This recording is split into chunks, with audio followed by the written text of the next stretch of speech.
ओम शांति। 25 जून 2026।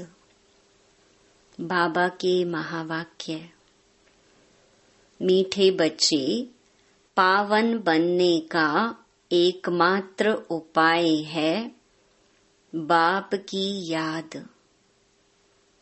याद की मेहनत ही अंत में काम आएगी।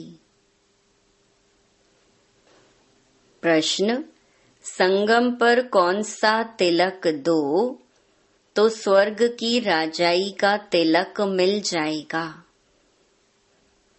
उत्तर, संगम पर यही तिलक दो कि हम आत्मा बिंदी हैं। हम शरीर नहीं। अंदर में यही घोटते रहो कि हम आत्मा हैं, हमें बाप से वर्षा लेना है। बाबा भी बिंदी है, हम भी बिंदी हैं। इस तिलक से स्वर्ग की राजाई का तिलक प्राप्त होगा। बाबा कहते हैं, मैं गारंटी करता हूँ, तुम याद करो तो आधा कल्प के लिए रोने से छूट जाएंगे। ओम शांति। यह फुरना चाहिए कि मुझ आत्मा को बाप को जरूर याद करना है, तब पावन बन सकते हैं। मेहनत जो कुछ है वह यही है। जो मेहनत बच्चों से पहुंचती नहीं है। माया बहुत हैरान करती है। एक बाप की याद भुला देती है, दूसरे की याद आ जाती है। बाप अथवा साजन को याद नहीं करते हैं।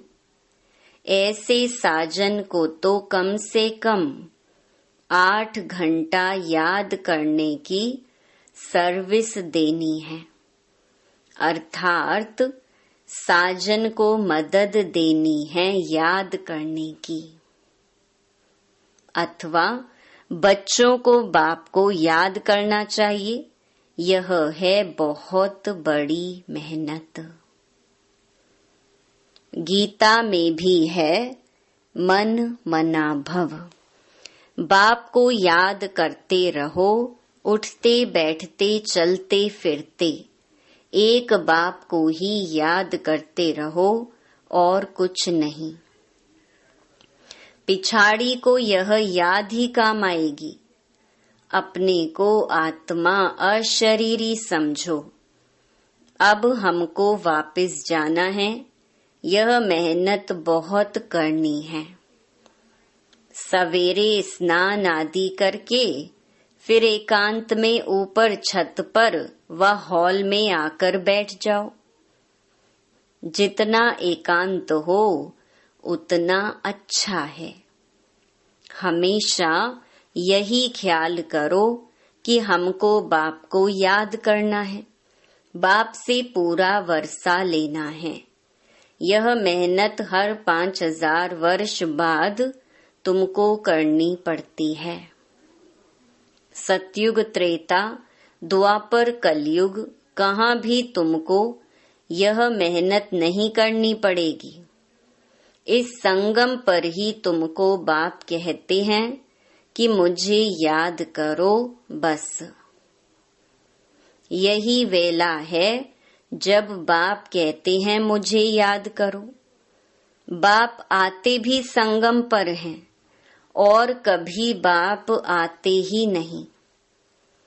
तुम भी नंबरवार पुरुषार्थ अनुसार जानते हो।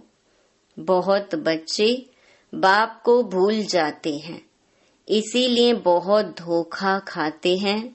रावण बहुत धोखेबाज है। आधा कल्प का यही दुश्मन है।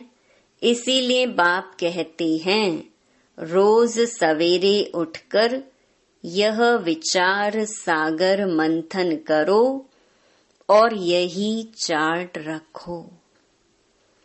कितना समय हमने बाप को याद किया। कितनी जंक उतरी होगी। सारा मदार याद के ऊपर है। बच्चों को पूरी कोशिश करनी है, अपना पूरा वर्षा पाने लिए नर से नारायण बनना है। यह है सच्ची सत्य नारायण की कथा। भक्त लोग पूर्णमासी के दिन सत्य नारायण की कथा करते हैं। अभी तुम जानते हो 16 कला संपूर्ण बनना है। वह बनेंगे सत्य बाप को याद करने से। बाप है श्रीमत देने वाला। बाप कहते हैं गृहस्थ में रहो, धंधा धोरी आदि कुछ भी करो, बाप को याद जरूर करना है और पावन बनना है। बस याद नहीं करेंगे तो रावण से कहां न कहां धोखा खाते रहेंगे। इसीलिए मूल बात समझाते हैं याद की। शिव बाबा को याद करना है। देह सहित देह के जो भी संबंधी हैं उनको भूल अपने को आत्मा निश्चय करो। बाप बार बार समझाते हैं, अपने को आत्मा समझ बाप को याद करना है, नहीं तो फिर अंत में बहुत बहुत पछताएंगे, बहुत धोखा खाएंगे। कोई ऐसा जोर से थप्पड़ लगेगा जो माया एकदम काला मुंह करा देगी। बाप आए हैं गोरा मुंह बनाने। इस समय सब एक दो का काला मुंह करते रहते हैं। गोरा बनाने वाला एक ही बाप है, जिसकी याद से तुम गोरे स्वर्ग के मालिक बनेंगे। यह है ही पतित दुनिया। बाप आते ही हैं पतितों को पावन बनाने।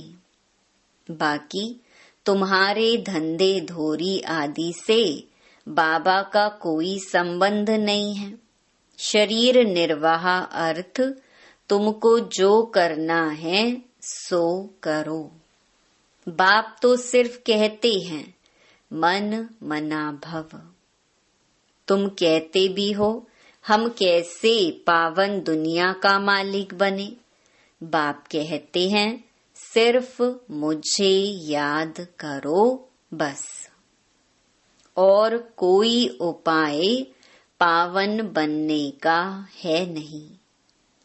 कितना भी दान पुण्य आदि करें, कितनी भी मेहनत करें, चाहे आग से आते जाते रहें, कुछ भी काम नहीं आ सकता सिवाय एक बाप की याद के। बहुत सिंपल बात है। इसको कहा जाता है सहज योग। अपने से पूछो, हम अपने मीठे मीठे बाप को सारे दिन में कितना याद करते हैं। नींद में तो कोई पाप नहीं होते हैं, अशरीरी हो जाते हैं।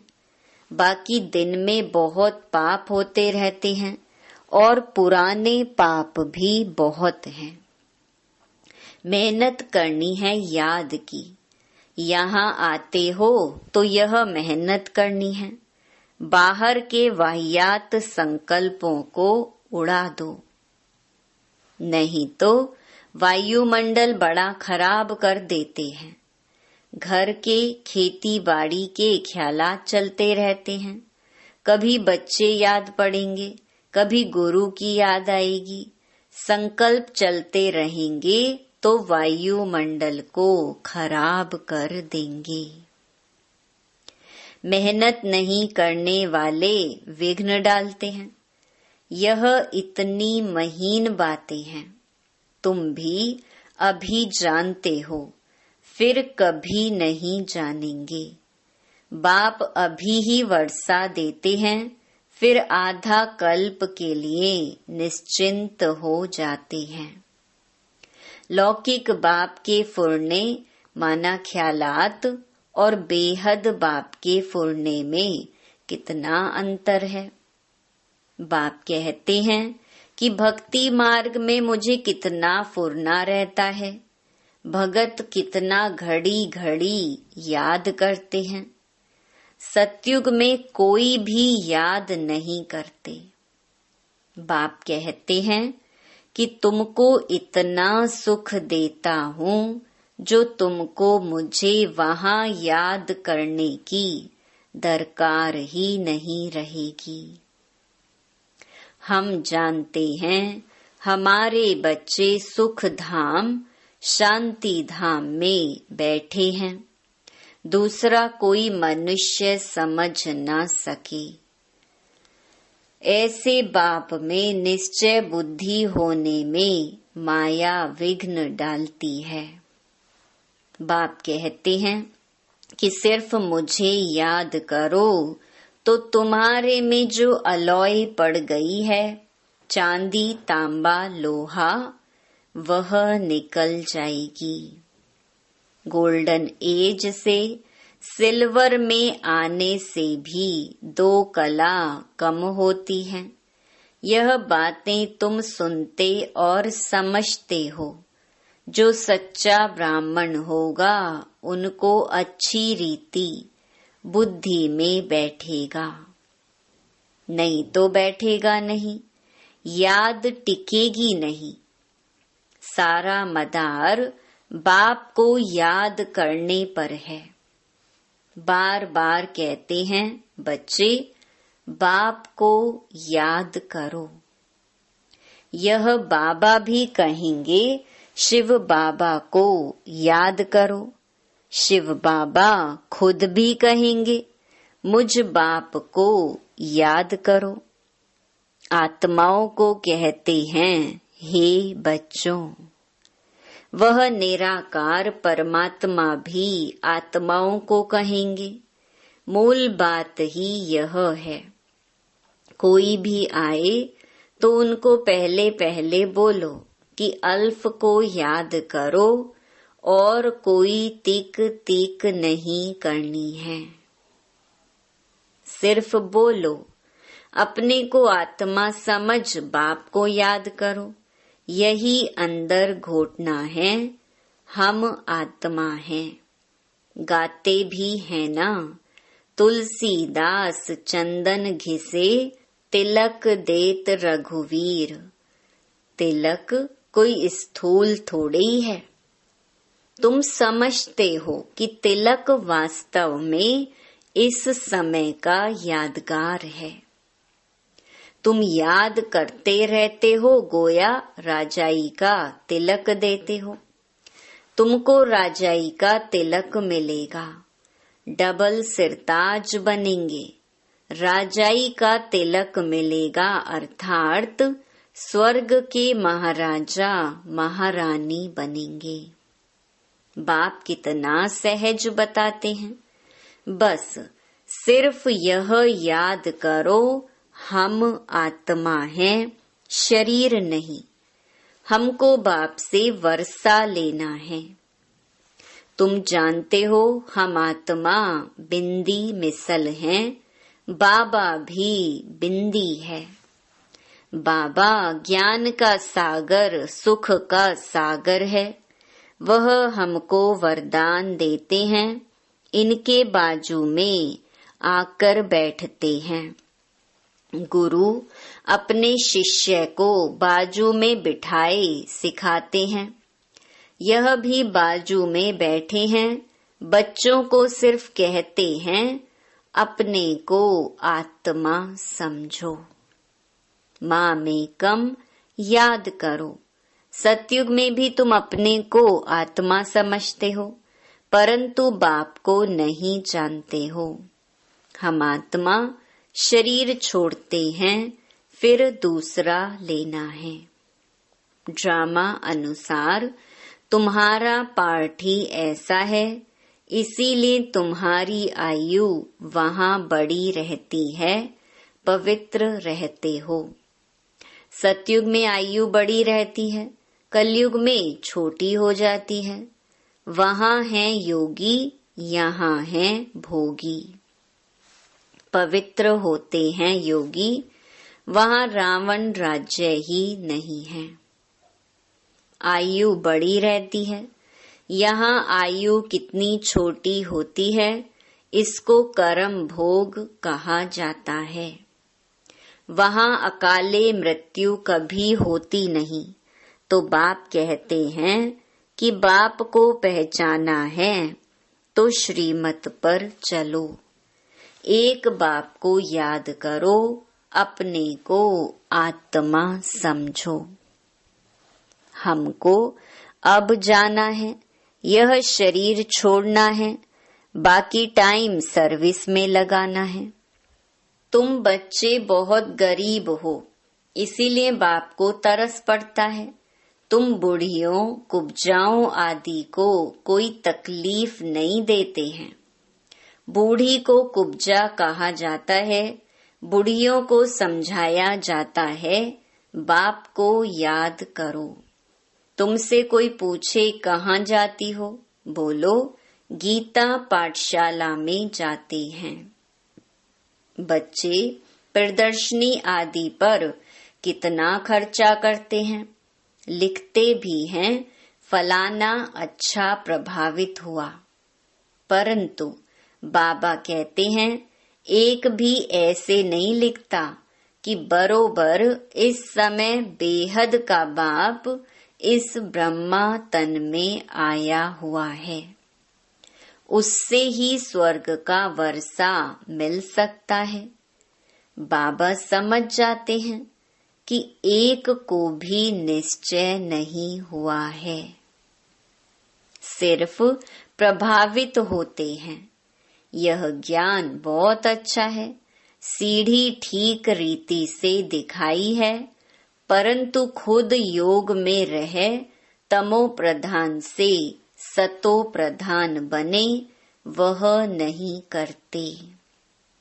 सिर्फ कहते हैं समझानी बहुत अच्छी है परमात्मा से वर्षा पाने की, परंतु खुद पाए वह नहीं। कुछ भी पुरुषार्थ नहीं करते हैं, प्रजा ढेर बनेगी। बाकी राजा बने वह मेहनत है।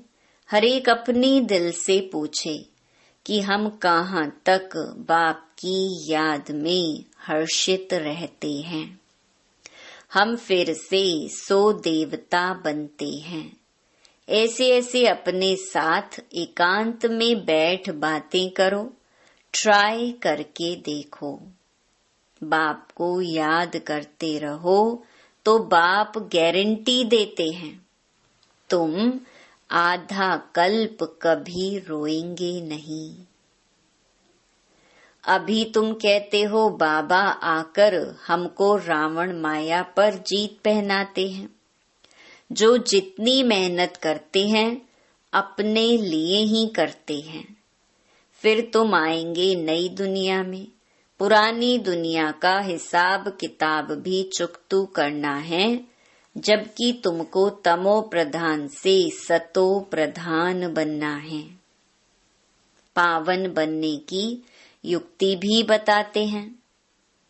यह है कयामत का समय, सबका विनाश होना है। नई दुनिया की स्थापना होनी है। तुम जानते हो हम इस मृत्यु लोक में यह शरीर छोड़ फिर नई दुनिया अमर लोक में आएंगे। हम पढ़ते ही हैं नई दुनिया के लिए, और कोई ऐसी पाठशाला नहीं जहाँ भविष्य के लिए पढ़ाते हो। हाँ, जो बहुत दान पुण्य करते हैं तो राजा के पास जन्म लेते हैं। गोल्डन स्पून इन माउथ कहा जाता है। सतयुग में तुमको मिलता है, कलयुग में भी जो राजाओं के पास जन्म लेते हैं उनको भी मिलता है। फिर भी यहाँ तो अनेक प्रकार के दुख रहते हैं। तुमको तो भविष्य 21 जन्म के लिए कोई दुख नहीं होगा, कभी बीमार नहीं पड़ेंगे। गोल्डन स्पून इन स्वर्ग। यहाँ है अल्प काल के लिए राजाई, तुम्हारी है 21 जन्म के लिए। बुद्धि से अच्छी रीति काम लेना है, फिर समझाना है। ऐसे नहीं कि भक्ति मार्ग में राजा नहीं बन सकते हैं। कोई कॉलेज अथवा हॉस्पिटल बनाते हैं तो उनको भी एवजा मिलता है। हॉस्पिटल बनाते हैं तो दूसरे जन्म में अच्छी तंदुरुस्ती रहेगी। कहते हैं ना, इनको सारी आयु में बुखार भी नहीं हुआ। बड़ी आयु होती है, बहुत दान आदि किया है, हॉस्पिटल आदि बनाते हैं, तब आयु बढ़ती है। यहाँ तो योग से तुम एवर हेल्दी वेल्दी बनते हो। योग से तुम 21 जन्म के लिए शफा पाते हो। यह तो बहुत बड़ी हॉस्पिटल, बहुत बड़ी कॉलेज है। बाप हर बात अच्छी रीति समझाते हैं। बाप कहते हैं, जिसको जहाँ मजा आए, जहाँ दिल लगे, वहाँ जाकर पढ़ाई पढ़ सकते हैं। ऐसे नहीं कि हमारे सेंटर पर आए, इनके पास क्यों जाते हैं? नहीं, जिसको जहाँ चाहिए वहाँ जाए। बात तो एक ही है। मुरली तो पढ़कर सुनाते हैं, वह मुरली यहाँ से जाती है, फिर कोई विस्तार से अच्छा समझाते हैं, कोई सिर्फ पढ़कर सुनाते हैं। भाषण करने वाले अच्छी ललकार करते होंगे। कहाँ भी भाषण हो, पहले पहले बताओ। शिव बाबा कहते हैं, अपने को आत्मा समझ मुझ बाप को याद करो तो तुम्हारे विकर्म विनाश होंगे और पावन बन पावन दुनिया का मालिक बनेंगे। कितना सहज समझाते हैं। अच्छा, मीठे मीठे सिकी लधे बच्चों प्रति मात पिता बाप दादा का याद प्यार और गुड मॉर्निंग। रूहानी बाप की रूहानी बच्चों को नमस्ते। धारणा के लिए मुख्य सार। पहला, बाहर के वाहियात व्यर्थ ख्यालातों को छोड़ एकांत में बैठ याद की मेहनत करनी है।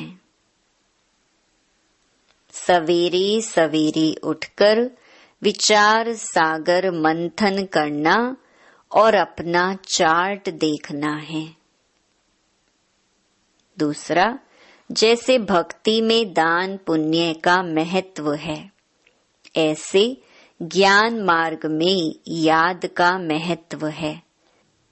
याद से आत्मा को एवर हेल्दी वेल्दी बनाना है। अशरीरी रहने का अभ्यास करना है। वरदान, कंबाइंड रूप की सेवा द्वारा आत्माओं को समीप संबंध में लाने वाले कंबाइंड रूपधारी भव। सिर्फ आवाज द्वारा सेवा करने से प्रजा बनती जा रही है, लेकिन आवाज से परे स्थिति में स्थित हो, फिर आवाज में आओ, अव्यक्त स्थिति और फिर आवाज। ऐसे कंबाइंड रूप की सेवा वारिस बनाएगी। आवाज द्वारा प्रभावित हुई आत्माएं अनेक आवाज सुनने से आवागमन में आ जाती हैं, लेकिन कंबाइंड रूपधारी बन कंबाइंड रूप की सेवा करो तो उन पर किसी भी रूप का प्रभाव पड़ नहीं सकता। स्लोगन: साधनों में बेहद के वैराग्य वृत्ति की साधना मर्ज होने ना दो। यह व्यक्त इशारे सदा हर्षित रहने के लिए अपनी नेचर को सरल बनाओ, सहनशील बनो। जो सहनशील बच्चे हैं वे अपनी सहनशीलता की शक्ति से कैसे भी कठोर संस्कार वाले को, कैसे भी कठिन कार्य को शीतल बना देते हैं व सहज कर देते हैं। सहनशीलता के गुण वाला गंभीर होगा और गहराई में जाएगा, वह कभी घबराएगा नहीं। गहराई में जाकर सफलता प्राप्त करेगा। अच्छा, ओम शांति।